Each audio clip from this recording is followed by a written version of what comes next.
Brand personification. Tandaan, malaking tulong yan sa pagnenegosyo.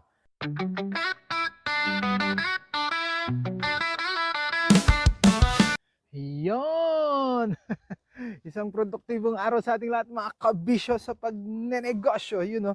Nandito tayo sa Asahiyama Zoo. Tama nga ba to? Tingnan natin yung mapa natin. Asahiyama Zoo. Yan, no? Nandito tayo sa Asahiyama Zoo, Hokkaido, Japan, no? Kung saan, syempre, nandito yung mga zoo. Yun, naririnig yung mga tunog, no? Iba't ibang klaseng tunog, iba't ibang klaseng mga animals.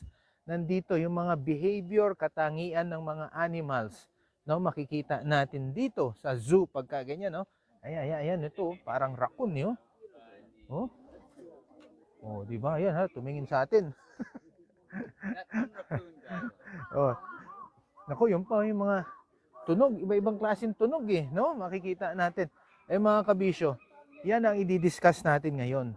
Yung personification, brand personification, behavior, pagkatao ng ating negosyo.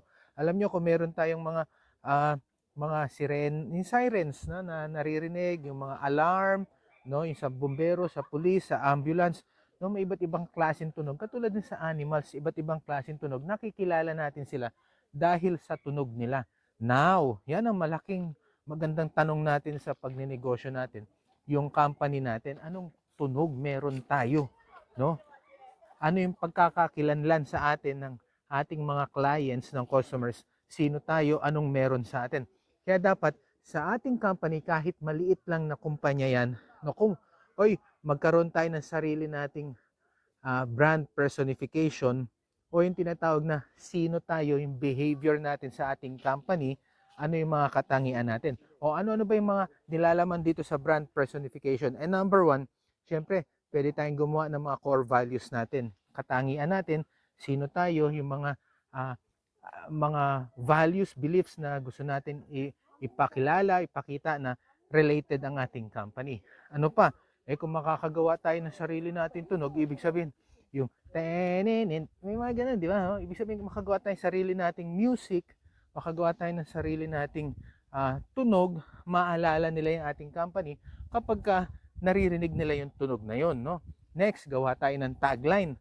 Ito yung mga 4 words, 5 words na nagiging isang sentence, tapos masasabi na, ito yung tagline natin, ito yung ibig sabihin na yung gusto nating i-deliver, mission or values natin, kung sino tayo or features ng ating kumpanya, ng ating business, tagline. Ano pa? Kung makakagawa tayo ng character, parang mascot, no? Kaya 'di ba, may famous na mga fast food, kilala natin, no? Dahil dun sa character, no, sa mascot na pine-present nila, no? Sana meron tayong mga ganyan. Ano pa? Yung mga hand gesture, no, yung mga galaw ng kamay. Yun, 'di ba meron tayong kabisyo sa pagnenegosyo. Ganun tayo. Si letter B, no? Okay, pag gumaganong-ganon ka. Gumaganong-ganon ka, 'di ba, no? O alam mo na kung anong fast food yung ganon, no? Ano pa? Guys, mga kabisyo, yung language na ginagamit natin, no? Anong meron, English ba o Tagalog o dialect, no? O magagawa ka ng mga character na ng mga ibang bansa, no? Kailangan mapakilala natin, no? Next, ano pa? Yung pananamit natin. Pananamit, ibig sabihin, kayong mga tindera, negosyante, ano itsura ng damit nyo? Dahil yan ang nagpapakita ng kung sino ang character ng ating negosyo, no? Yung color, yung design, yung logo, gagawa ka ng logo na simple ba? O gusto mo malalim, no? O pang matalinuhan. Next, ano yung behavior natin? Tayo ba ay comedian? O tayo ba ay seryoso? Tayo ba ay kwela-kwela? O kasi nakikita yung katangian natin, yun yung katangian ng negosyo natin, mga kabisyo. Tayo ba ay magalang, no? Rumirespeto ng ibang negosyo. Alam nyo, kailangan makilala talaga tayo, brand personification, at maging consistent, maging maganda yung quality natin. Tayo ay ambassador o tayo yung tagapagsalita ng sarili nating negosyo. Kaya dapat marunong tayong makipag-usap, mag-communicate, no? Tayo ang magdadala. Tayo ang model ng negosyo na yan, mga kabisyo.